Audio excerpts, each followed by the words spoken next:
been like 15 years since the Bitcoin white paper came out. Anybody who had to have heard about Bitcoin or heard about crypto has heard about it. When people say they're too early to crypto, it's that everybody knows about crypto. Now it's our job to build products that people ideologically align with versus trying to say that, oh, as long as you just keep surviving in your industry, users will come. What is Mira Network doing? Today, the most popular apps in the world in AI are GPT and Claude. It's called a Copilot. A Copilot is a product that basically you will not empower that product to do anything on your behalf. It's something that helps you deliver the final output. So you are always the human in the loop. And what Mira basically exists to do is to eliminate that human in the loop and replace it with a system of trustless intelligence. Which are the kind of use cases you personally want to see in the AI space? I think a lot more autonomous systems. I want us to move away from this Copilot paradigm to systems that can actually do things when we tell them to. And my contrarian take here is I want AI to spend more time doing non-creative stuff. This is a conversation with Karan Sirdesai, the founder of Mira Network. In this episode, we dive into the intersection of crypto and AI and the vision behind Mira Network as a decentralized AI infrastructure. We spoke about the challenges developers face in the AI space and the role of blockchain technology in securing AI data. Karan discusses the need for a dedicated blockchain for Mira Network, the role of tokens in their business model, and very interestingly, his life as a VC turned founder. I'm Diksha Dutta. You are listening to Web3 Quest. Enjoy the conversation.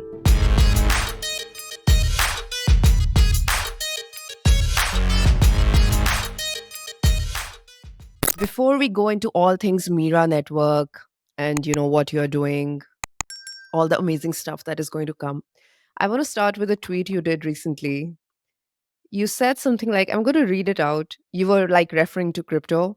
You're like, no, we are not early at all.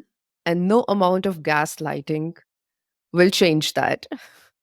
So, do you want to elaborate a bit on this? Like, we should stop saying that we are early. And why so? Yeah, I mean, it's been like 15 years since the Bitcoin white paper came out. Anybody who had to have heard about Bitcoin or heard about crypto has heard about it. Now, basically, there are two camps, right? People who believe in it, people who don't.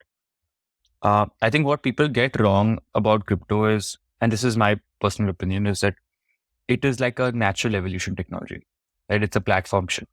That has been true in the case of the internet in the past. It's been true in the case of cloud. It's been true in the case of mobile, and most likely will be true in the case of AI, right? It's a natural progression from where we were before. It's just a better way of doing things. Crypto is not that. Crypto is in fact a worse way of doing things, right? You have to maintain wallets, do this, do that. The reason why crypto matters is because it's ideological. That, you can do the same thing with a bank, but Ethereum or Bitcoin is better because there's trustlessness embedded into it. And that is one of my core beliefs of why when people say they're too early to crypto, it's that, no, I mean, now everybody knows about crypto. Now it's our job to build products that people ideologically align with versus trying to say that, oh, as long as you just keep surviving in your industry, users will come. Because on one hand, you say, oh, we're still early, they're not users in crypto. But on the other hand, you say, ChatGPT hitting 100 million users within like 6 months of launch, right? So when there's a platform shift, you can see it from a mile away. I think crypto needs to reckon with that and figure out what other ways we need to kind of go to acquire users. Yeah. No, I think that's kind of true. And also, I feel like when we are going to conferences and when we are hanging out in circles, we are not doing the tough work of going to like Web2 conferences and trying to have a conversation with people. We are just hanging out with like more people like us. And the more jargon you say, the more seriously you're taken like in the industry. So yeah, that's like an interesting perspective. Okay, now coming to the Mira story, I think this is actually one of the first podcasts you're doing as the founder of Mira. So we would really like to get all the alpha in it. What really inspired you to start Mira? And, how did you recognize this need for a decentralized AI infrastructure? Once you explain this, then we can know like more about what you're building. That's a very interesting question. I feel like Mira is a culmination of my professional experiences so far. My background is, before this, I spent 3 years at this venture firm called Excel. It's a legendary venture firm, 40 years old, has been early investor in some of the most like defining companies of our generation. But before that, I'm not really a typical Excel hire. I was actually hired to do a bunch of crypto stuff because I was one of the guys lurking on the corners of the internet. And, I was persistent enough to get myself in the right rooms and access to the right people who would take me seriously and, work with me because of the stuff I was able to do. But I think what I did at Excel was primarily focus on two key categories, which was crypto and AI. From a crypto lens, it was, my core belief that it's a better way of doing open systems. On the AI lens is because of my excitement that I'm sort of like, we're basically taught as venture investors that if you see a platform shift coming, you have to go ride it. And it seems pretty obvious that AI is the next big platform shift. And it just makes complete sense to bet at least a meaningful part of your early career on, building interesting things at that, on that platform. Why Mira specifically? So sometime last year, something very interesting happened in the AI world where Llama 2's weights got leaked. Llama 2 was a model being built by Meta, and weights got leaked and it became the first truly open model. And what people realized was that, oh, wow, there are open models that can actually compete with OpenAI and stuff like that, right? Which didn't exist before. And that really opened the doors for, this entire new world of saying, can we build open systems for AI? The issue with open source is that, open source is not an efficient market. It's not capitalistically motivated. It's people who are hobbyists, artists who actually, love their work almost as something non-financial. But when you're pitting that against a capitalistic machine, it never really ends up well, right? So the whole idea of Mira was, can you bring some sort of ruthless capitalistic focus into making some of these open systems competitive? And one of the big things we saw there was that our experience with crypto, which were through like natively digital financial primitives, is likely to be the largest unlock to get there. And that's how the core premise of Mira started. For context, my co-founder and I have been in the space for almost 5 to 7 years. So we know how crypto has evolved. We know what it's capable of, especially the early days, right? Where it was a lot more idealistic on the open source vision. And we believe that bringing some of those ideals to the AI space can be pretty valuable. Okay, that makes sense. Let's go like a little deeper into what you just explained. So, if you have to explain with the help of an analogy, what is Mira Network doing? How would you explain it? Yeah, I think I have a very simple analogy for this. So let's say today the most popular apps in the world in AI are ChatGPT and Claude, right? Mm. But what is ChatGPT and Claude? It's called a co-pilot. A co-pilot is a product that basically you will not empower that product to do anything on your behalf, right? It's something that helps you deliver the final output. So you are always the human in the loop, right? For example, if you're a marketer, you will create copy, but you'll never let Claude go and autonomously post that copy on the internet. You will always verify if it's good or not. Yes. And there is a good reason for that because models hallucinate, models have bias. There's legal liability associated with these things, and we've still not figured out how to control them, right? That is a problem that we faced ourselves when we were building AI apps over the course of the last year, 2 years. And what Mira basically exists to do is to eliminate that human in the loop and replace it with a system of trustless intelligence. Now, what this means is basically, can you have a system of other AI models doing the work of verifying the output of another AI model to make it a truly autonomous system? And I think that's where, most of our research effort over the last year has gone, saying, can we replace the human in the loop? Because in my mind, that is the biggest prize of AI. AI right now, how I think about it is if there's a image, if I could show, it's on one side, there's infinite intelligence. On the other side, there's infinite productivity. But the bottleneck between the two is actually finite human minutes. It's a number of minutes that we have that constrain the intelligence from actually achieving its true potential. And if we're able to eliminate that, that basically unlocks orders of magnitudes of value that still remain locked in the AI space. Wow, that's interesting. I don't know how I feel about it though, eliminating the human experience out of it. Like at a philosophical level, do you think about it? So think of it this way, right? Like factories are fully automated today, but that doesn't mean humans are out of work. I think it's natural progression for humans to move on to better things in life and leave the dreary work to machines. Right? That it initially was physical labor. Like you moved it from humans to animals. Then you have automation in like physical jobs like factories and stuff, right? And now you're seeing that happening in knowledge work. But that means that there'll be always be new opportunities unlocked for humans. I'm not too worried about the fact that humans won't have things to do. It'll just be more interesting and better things we can focus our time on while a lot of this stuff is taken care of. Can you explain to people what an AI agent is? Somebody who doesn't know. An AI model, think of it like a parrot, right? It's a parrot that you put in some information, and based on what it has been taught, it puts it out. An AI agent is a sophisticated parrot, where along with you just putting in information and the it having context based on what it was trained on, you can actually give it agency through other means. Some of the other means include um, giving it additional data. So, for example, let's say, Diksha, you want to create an AI agent for your podcast. You can just transcribe all your podcasts, put them in one particular place, and say, tell the agent, whenever someone asks you a question, use this data source as the source of truth, right? And the other thing you can do in terms of giving the agent agency is the ability for it to use tools, right? You can allow it to serve the internet, you can allow it to make bookings on your behalf, and make it a truly autonomous experience for you. The issue with agents is that, you know, AI is still, the error rates are so high that I would not trust an agent to do anything of high consequence, right? So, for example, I would not trust any agent with money because the tail risk of it losing all my money is too high because it just takes one mistake, right? It may make me like 2x, 3x on my capital, but one mistake can make me lose all my capital. Then that's not a risk I'm willing to take. So the goal, I think, for a lot of people in the AI space right now is how do we make these agents more reliable over the next few years that they can actually be used in the tasks that, are promising for agents to be used on. Okay. Can you go like a little broader on the industry perspective? That, and I think we spoke about it, when we met in Singapore, like what everybody is building when it comes to AI platforms and where sort of Mira, stands in all these layers and how you are making a difference to it. So I think a lot of people look at AI as a vertical integrated system. So, for example, you will have the compute layer, you'll have a data layer, you'll have a middleware layer, you will have an agents layer, an application layer. I think all that is great. We usually sit somewhere between the infra and the middleware layer.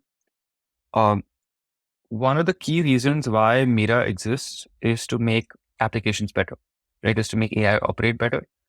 But we also rely on a lot of the infra that's needed to kind of get that there. So we have a bunch of great partners across the decentralized compute guys, across cloud. We also have a bunch of great partners on the data side who support us with global data requirements. And then we have a bunch of customers on the application side who actually use our tools to make their agents and make their workflows better. So that's how I would say we position ourselves. But from the broader landscape, if you look at hardware, there's of course just the GPU layer. GPU is like the oil of AI in terms of the scarcest commodity resource. On top of that, you have people who do hardware level optimizations on GPUs to offer them as a cloud service. So you have the GCP, AWS, or even on the crypto side, folks like Akash, etc. Then you have the model layer where people do a bunch of hosting of models. On the Web2 side, you have companies like Hugging Face, Replicate, do this really well. On the crypto side, there are interesting companies coming up like the Open Gradient announced yesterday, or even SegGaint is doing some interesting stuff there. Then on the data side, you have a bunch of people doing it. Data is pretty interesting because for AI, the idea of what we know as a database has changed. We think of a database as an Excel spreadsheet, right? It's a 2x2 matrix effectively, but a two-dimensional matrix. But now in the AI world, AI is read through this type of database called a vector database, which is an n-dimensional matrix. That means imagine an Excel sheet with infinite dimensions. And that's actually how our brain thinks. When you think about, let's say, Diksha and Web3 Quest, and against Web3 Quest, you have all your other previous speakers mapped, right? And that does not sit in the idea of a two-dimensional database. So that's how an AI learns to think. So there's a lot of overhauling happening on the data side of how do you move, traditional data systems into this new AI world as well. And then on top of that sits the orchestration layer of, the tools and the systems that exist to use models, data, compute in a way that makes it both efficient and effective. And then on the top of that is the app layer that actually uses these tools to build good consumer experiences or business experiences. Okay. I think you sort of touched on like different sort of, you know, segments you work with or people you work with or whatever, if you want to call them customers. But which is like the most important one? I'm going to ask you this first. And then I'm going to ask you that uh, developers, when it comes to developers at this point who want to build apps, AI apps, what do you think is sort of the biggest challenge that they are facing right now?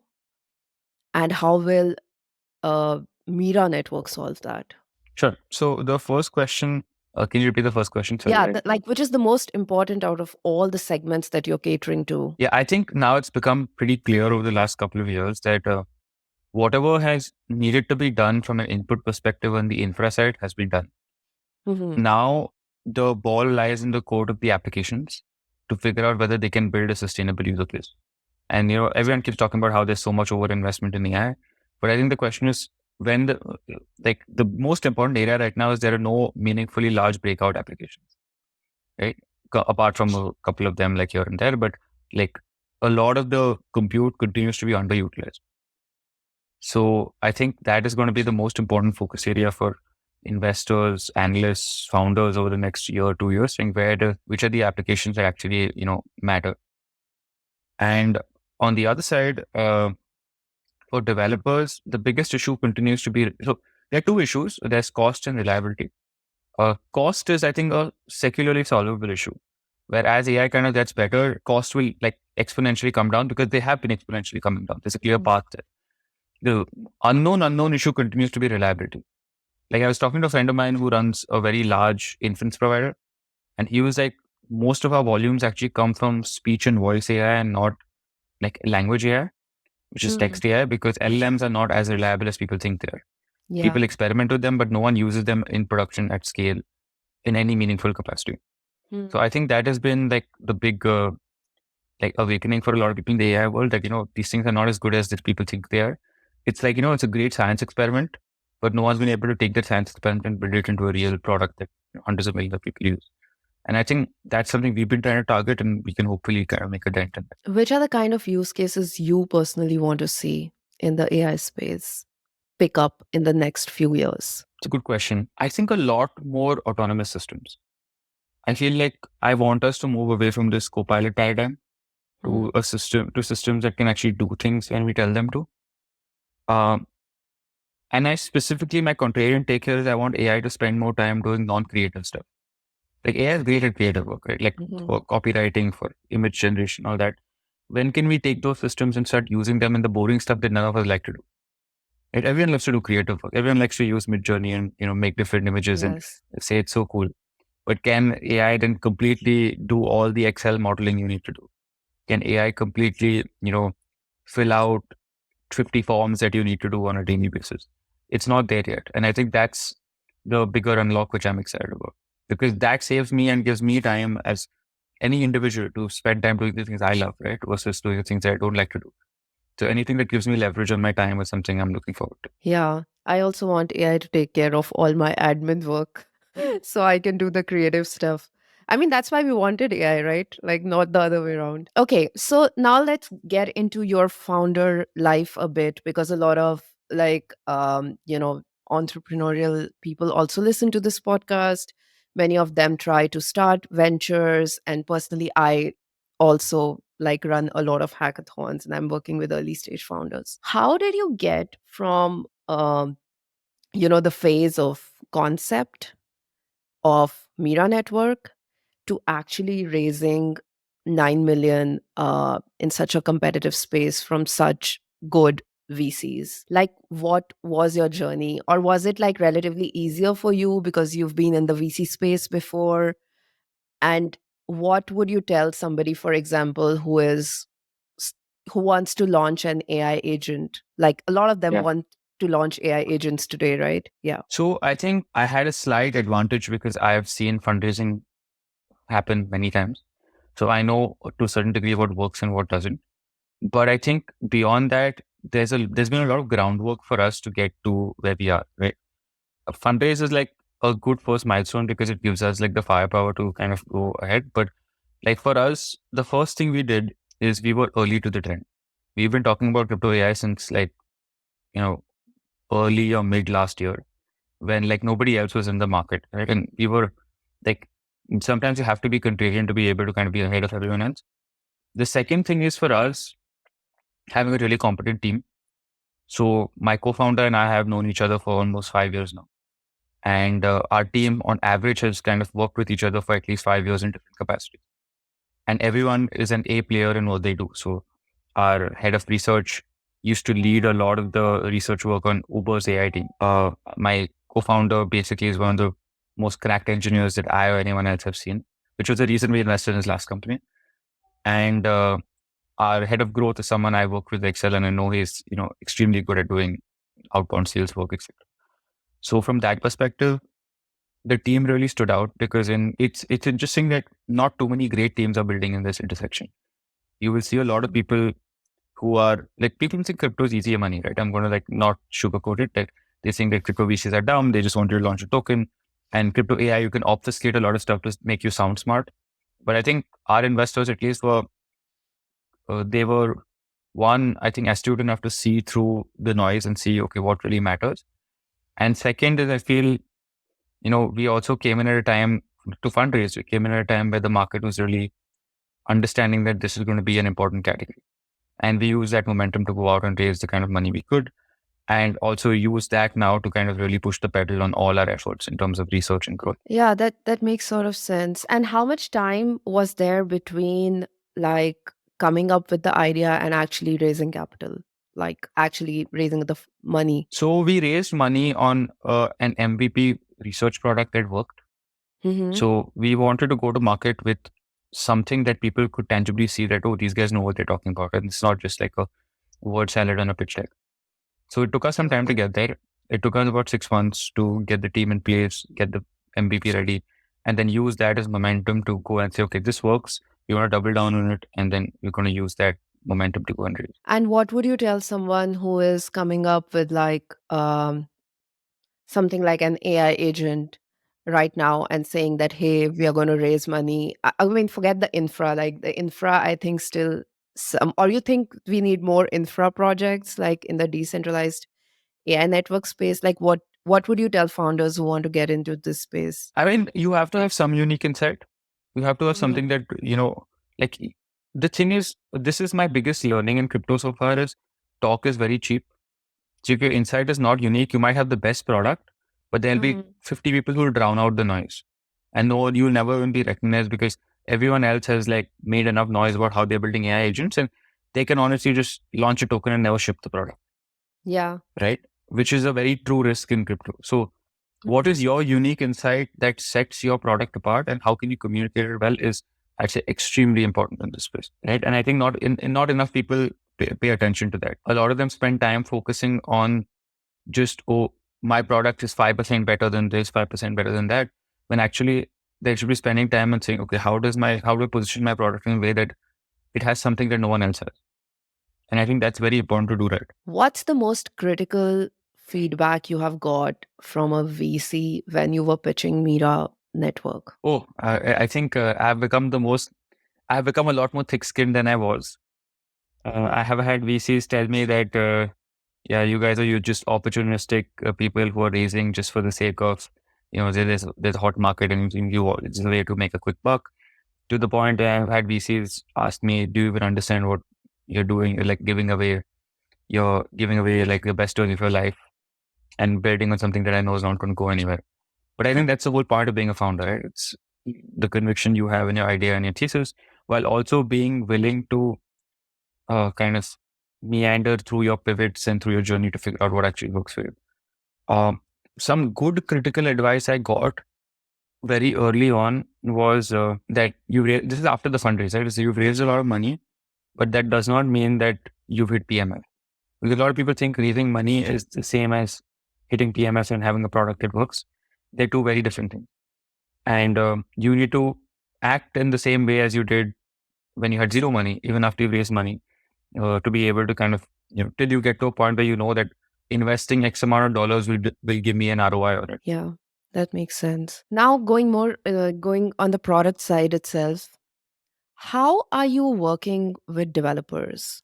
Um, how are you ensuring? And we'll also talk like about the app that is there on your website, but like, how are you rewarding them? How are you incentivizing them? You have an API marketplace. Can you explain us like the structure a bit? Yeah. So the current structure is very simple. The current structure is we are in private beta with a bunch of our design partners. They use our APIs it's almost like AI reliability as a service, right? So they call our APIs to get verification done on AI generation, and they pay us a fee for it. Initially, all of the types of verification have been built by us, right? And also the nodes have been hosted by us centrally. So as a proof of concept to say that this works. The goal in the long term is this becomes almost like a general purpose verification system where anybody can come and build their type of verification. So a good example of this is, let's say someone has figured out how to do copyright verification really well. Then any, news publisher or any type of publisher can feed their AI generation through this and do copyright checking or do fact checking. And whoever responsible for building that verification actually gets the revenue from that. And on the side, the whole idea of building a trustless network is that, instead of having central nodes, you have a global distributed network of validators who, in our case, these validators are just other LLM, and they're basically being paid a reward for securing the network, just like how you would pay a validator on Ethereum. So these are like the two reward mechanisms we've used, but there is intrinsic demand for this from the AI world because people like there is value in getting the verification done, right? So it's not like these are reward emissions without any, these are reward emissions without any sink for these rewards, but there's like real money flowing in that's being rewarded to these end users. And you already have an ecosystem app that's Clock. How do you pronounce this? Is it Clock or Yeah, did I clock say it is right? wise in Swedish, so that's why we call it Okay. clock. Wise in Swedish, nice. So it's in closed beta, and I also tried using it. How do you actually envision it being adopted in the Web3 and the Web2 space? Because right now I think it's only giving like very Web3 specific, crypto specific answers. Yeah. And uh, I'm just wondering, how is it different for me to use it as compared to any other, AI app that I would use? Like, just would love to understand it more. Yeah, sure. So we built Clock as a proof of concept to show that our product works. So Mhm. we've not really done much marketing, etc. on it, and it's surprisingly picked up. Like it has, I think, 30,000 users now across a bunch of Wow. different. And this is without us even like actively Yeah. doing anything on it. But what Clock demonstrates is crypto is a very interesting industry to demonstrate the reliability of the prowess of our work because crypto is a very unique business, right? Where there is information asymmetry because you don't know where to look for data, right? And there's also a lot of noise that you have to sift through as an individual. How do you then bring an AI into this equation? Because now the AI has to do the same work you would do as a human, right? You'll have to figure out which is the best place to get pricing APIs. You'll have to figure out what are the data sources that are useful and what data sources that are not. How do I rank people on Twitter in terms of who's actually relevant for me and who's not, all that kind of stuff. And all these are basically tools and systems that sit inside Clock. You just see a chat API with a single, you must be assuming it's like a single GPT-4 model giving an output. In the backend, there are like 15 or 20 different functions running at the same time. One might be a price workflow. One might be a static workflow. One might be a dynamic internet-based workflow. One might be, a news summarization workflow. And there are like 20, 30 others of these. And every time you give a query, the model smartly recognizes, okay, which type of query is this? If the word price is there in the query, then you send it to the price workflow. If there's something else in the query, you send it somewhere else. What this lets us do is two things. One, it lets us narrow down the scope or the context of the AI to a very narrow objective.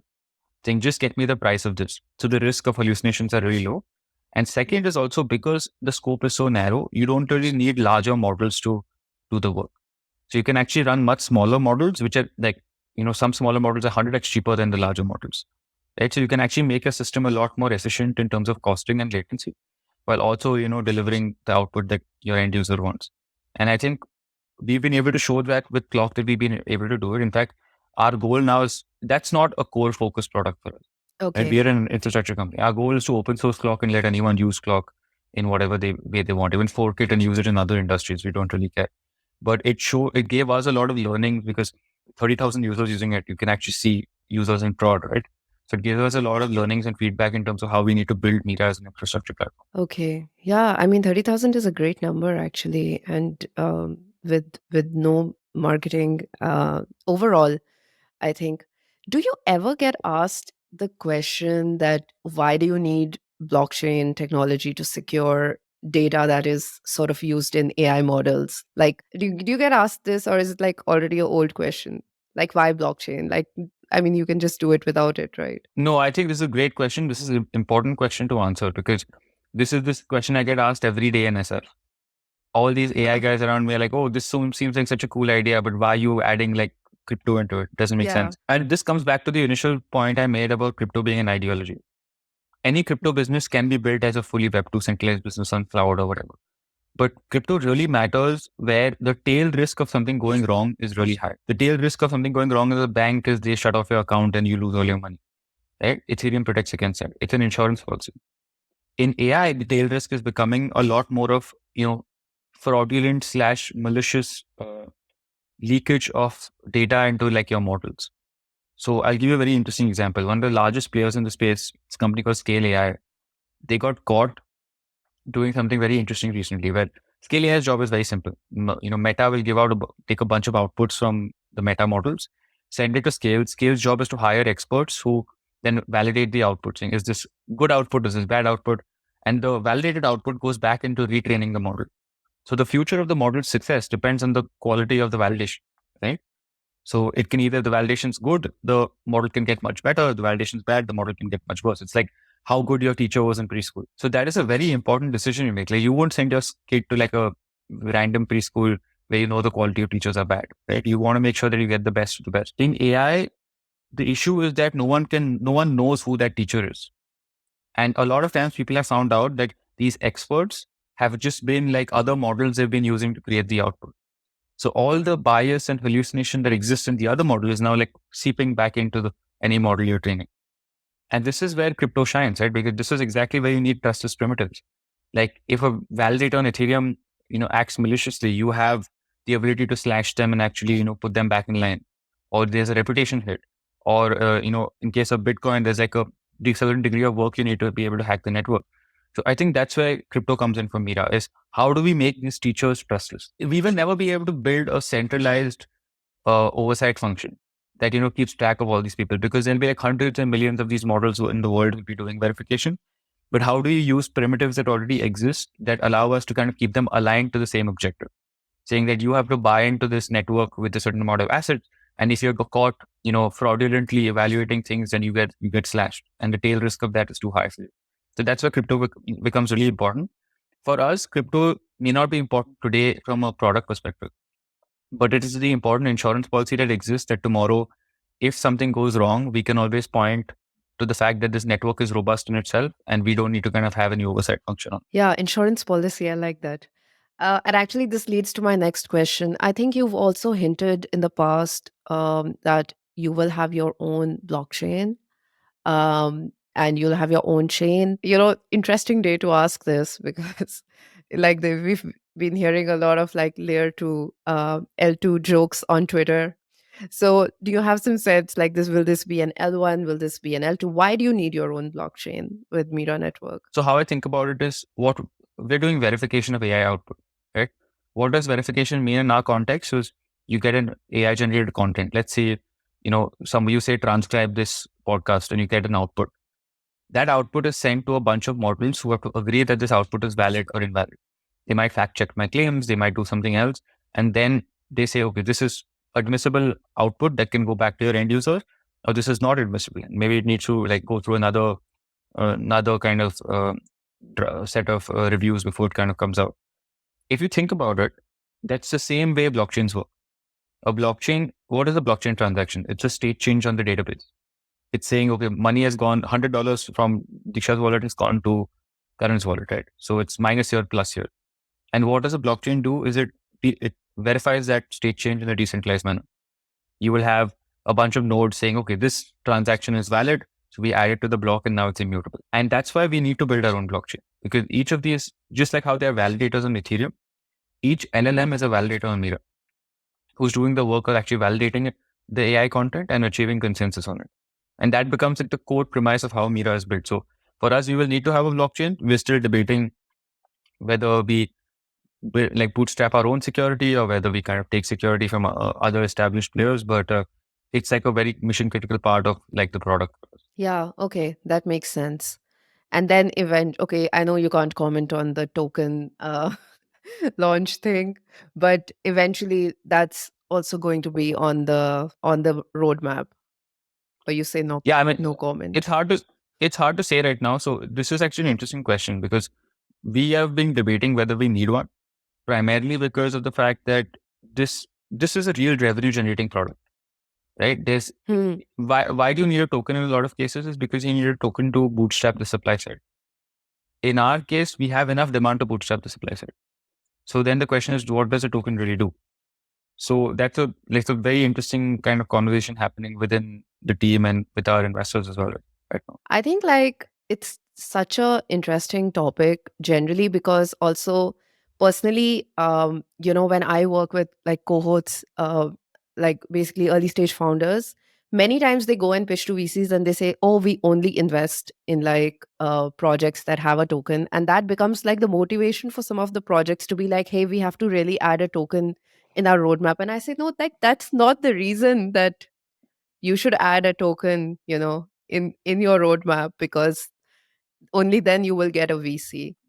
So it's good to see like, how you're thinking about it, and it's still a question whether yes or no. But I think in your case maybe it does make sense. We can talk Yeah, offline more about and it. and But also I feel like it, I will give a shout out to my investors. I think my investors are they want some of the best investors in space because we don't have any pressure to do anything on the token side. These guys are like that's cool. extremely astute, saying that based on what the business needs are, we figure out what we need to do. And I think even for any founder, don't go after the biggest term sheet or the biggest price in terms of Mm. valuation. Go after investors who will be long term aligned with you because it can really come and screw you in the future if you're not careful. Yeah, yeah, like no dumb money basically. So Mira is, we all know now, it's a great project to work with, to see, to watch out. We also have a little job board, about with this podcast, and I use. So we would like to know if you're hiring, if you're looking for people, and if you're looking for people, what are the qualities you look for in the team? They can of course apply through job posts, but what is it that will make them stand out in the application process? Yeah, I think our very core philosophy is we hire people who give the rest of the team leverage on their time. So what this means is we want people who are extremely high quality independent performers. Whether it is any function, it's marketing, product, sales. I want someone who can build an independent business by themselves and only come to us for resource allocation from the form of capital at max. And that's hard to find, but we've been able to build a great team around that core idea. And yeah, I mean, we don't really care about credentials. Like, to be very honest, like I I don't have any like great college on my bio. A lot of my colleagues do, but I don't. So it's just about what hustle and drive you have. And if anyone's interested for any role, they can just DM me, and we can see where it goes. We're always hiring smart people. And do you have openings, like any critical openings? We have a few like critical openings like AI engineering and stuff, but that's a lot more formal. So I Mhm. don't know how many people on the crypto side will be able to solve for that. But we do keep bringing on journalists from time to time to work on special projects that we think are like, needle moving for the company. And is there any possibility to get involved, like in a more decentralized manner, like being part of community or an ambassador, or just maybe um, anybody who wants to interact with the community? What are the things they should do? Yeah, so we're going to have a couple of products come out uh, later this month, and also we'll be opening up our developer Discord. So any developer who Cool. wants to get early access, play around with the product, give us feedback, I think they can do it straightforward out of that. You also have another spin-off product. It's called the Flow Market. It's basically just a Mhm. SDK for you to build agents. This is again something we built in the process of building Mira, and now we're just open sourcing it. So people can go and use that to build like really high quality AI agents and a bunch of stuff. So that's just like something as a side project that one of our team members did, and now they're in the process of launching it. I really want to build an AI agent, and I have no tech knowledge. Will You don't ever need tech there be knowledge. It's something? You don't need technology Okay, for this. It's a no code product. You can just use natural language. so I can do it. Okay. Yeah, you can do it. Anyone can do it. Yeah, I would love to. I've been like studying this so much and I'm getting more and more interested to do something. Maybe like yeah, I have some ideas. Maybe I'll participate and come up with something. Okay, so what are your plans for the next 6 months, 1 year for Mira? What can we look forward to? What's the roadmap looking like? What are you most excited about? I think the next 3 to 4 months, a lot of the focus is on getting the product ready for prime time, getting it ready to distribute to all the amazing customers we have waiting for, who have tried it out so far.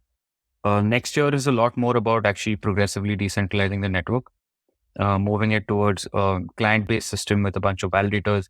We're already friends with all the big validators in space, so just getting them to kind of work with us and getting these things going. My goal is to kind of get at least a few hundred real AI teams and products using Mira's verification system. And I think if we can get that, it's not just a big success for Mira, but a big success for the crypto AI space in general, because it likely means that they're getting taken more seriously. So that's what I'm really excited about. Yeah, we need that actually. We need more apps. So that's a good goal to have. And how is SF going for you till now? How long have you been there already? It's been a couple of weeks now. Yeah, Okay. it's good. I think the energy here is great, especially on the AI side. If anyone wants to do something, there's no better city in the world, Oh, really? Okay. because what I've learned of AI is it's a lot of spoken knowledge. It's not like Mm. you won't find a lot of things you won't find written in research papers, but you Mhm. figure out while meeting people, talking to them, and understanding, oh, this is the direction of what things are taking. So I think the alpha of being here is very, very high for anyone looking to build in the AI space. Uh, I think for the crypto AI space, one of the goals for us is to how do we build more credibility here. And we're in the process of doing that. We have a bunch of great supporters who we talk to regularly. And it's a process of just kind of, staying in the game, I guess. Yeah, I have to visit and see how it is. Okay, so now we have actually some fun questions, to lighten the mood and close this podcast. But before I get into that, I want to ask you, like, do you think there is something I have missed about Mira Network, or is there a topic that you want to touch more on? Um, I don't know. I always ask this because I hope I haven't missed something important. From our focus perspective, I think nothing specific. I think one of the big things for us to get right is we're building complex tech, right? It's not something that's very intuitive to people to understand. Like I try to make it as intuitive as possible.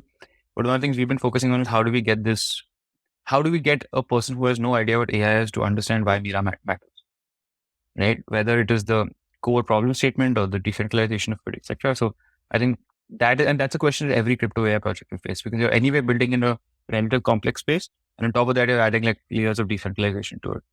So I think that's going to be like a very exciting challenge for anyone who wants to work with us as well. It is exciting indeed. And I hope, like, this is our first episode in this space, and I really hope we do more of this. And if you also have any reference of other projects, please recommend. Sure. We would love to know. Maybe one day we interview one of the apps that's made it so big on Mira Network. That would be so cool. We could have you and them, the future. So cool. Okay, now we are going to ask you, some just fun questions. You can answer in one word, you can answer in one line, or you can make it philosophical and think a little more how to answer this. But most of them are quite short. So shall we start? Sure. Go ahead. Cool. What's the first thing you do when you wake up? It's a very bad thing, but I check my emails. Okay, yeah. Did you try not doing that? I tried, but After I I failed. it doesn't Yeah. work. It Yeah, doesn't it work. doesn't, right? I think like it sometimes it makes sense to like keep your phone like not in the room that you're sleeping. But I don't know. I don't know any crypto person who can Yeah. who can probably do And that. being a founder of an early stage company means there's something breaking every day. So Yeah, like yeah. you know we're gonna wake up to some bad news. You might as well just like rip the band-aid off. Eat the frog first thing in the morning. Yeah. Okay. AI or blockchain if you had to pick one. I don't think I can pick. I feel like they're two very different. Um, they're not like on the same spectrum. That's how I put it. Like they both have to coexist in some form or the other. It's not like one industry means you kind of not do anything in the other. Okay, that's a diplomatic answer, but I'll take it. Describe Mira in one word, what it means for you. For me as a founder, Yes. or like Whatever you this understand of the question. important. Important. Yeah. And that has like Simple multiple yet, meanings to it. Yeah. yeah, simple yet very effective. If you could have dinner with any personality, doesn't need to be crypto related, doesn't need to be tech related, can be alive or dead, who would it be? And what kind of conversation would you like to have? Usually people have a lot of answers for this, and sometimes Yeah. No, it's random. I have a very, very Yeah. specific answer for this because I've thought about this before. Okay. I think it's Eric Schmidt, who is the former CEO of Google. I think he is a very Okay. influential / powerful person that not too many people know of. He has information and I'm sure he has insights on things that are very, very like that, it's not like he's been in the most important seat in the world as CEO of Google for like 20 years. So like the things he's seen and things he's done, I think is super interesting to know. If you were not, you know, if you were not a crypto AI founder, what is it? What is it that you would have done with your life? Like, what other profession would have been? Or what was your second choice or first choice, or I don't know. I think I would have been a journalist or something. So you would be doing this, what I'm doing. Yeah, I think I would have been like working in some newsroom. Yeah, that's cool. I was a journalist for 6 years. It's not as not as exciting as we think, but good to know. Good to know. So why did you not pursue that? Did you think about it? I mean, I just go where my curiosities take me, and my Yeah. curiosities pulled me to these things. So Yeah. there could have been a very different world where at a different time I would have been somewhere else. But I've just like basically followed whatever I was interested in. That somehow led me here. And you can always do this like later, so many founders have their own, like they become podcasters and authors, and journalism has like so many different forms. So there's a lot still to pick up. What's the one skill you wish you had, but you don't? Building hype. That can be learned. I think I'm a lot more focused on substance, and that can be detrimental at times. But it's refreshing, no? Like I think in a way it's quite refreshing. But yeah, it's like I think in the crypto space it's like pretty much the norm to build more hype and build like few products. So but that is a good problem to have, Karan. You can building hype is not difficult, building products is difficult. If that's the skill you did not have, that that is a bigger problem. Which is your favorite city in the world and why? This answer has changed a few times. I think currently my favorite city in the world is Amsterdam. Nice. When did you go there? I have a lot of friends who stay there. So I've been there a bunch of Okay. times. I just think it's like a very nice city to be in. Yeah, it's really It's nice. I peaceful. think yeah, it's really nice. So I also rank like right now I'm in Berlin, and I feel like if I was not in Berlin, it would either be like Lisbon, Amsterdam, or Copenhagen. Like that's the few No, cities I I don't feel like like. Copenhagen at all. I'm not a No. big fan. No. Yeah. Lisbon, I can understand. But like Amsterdam is like on top for me. Copenhagen is very cold, but I think they have good pastries. So okay. What's your like go-to comfort food? I don't know. Maybe it's like dim sums or something, I guess. Okay, nice. Who was the most difficult hire for Mira and why? The most difficult hire was our head of product. Because the first time in my life I've had to convince someone to join my vision.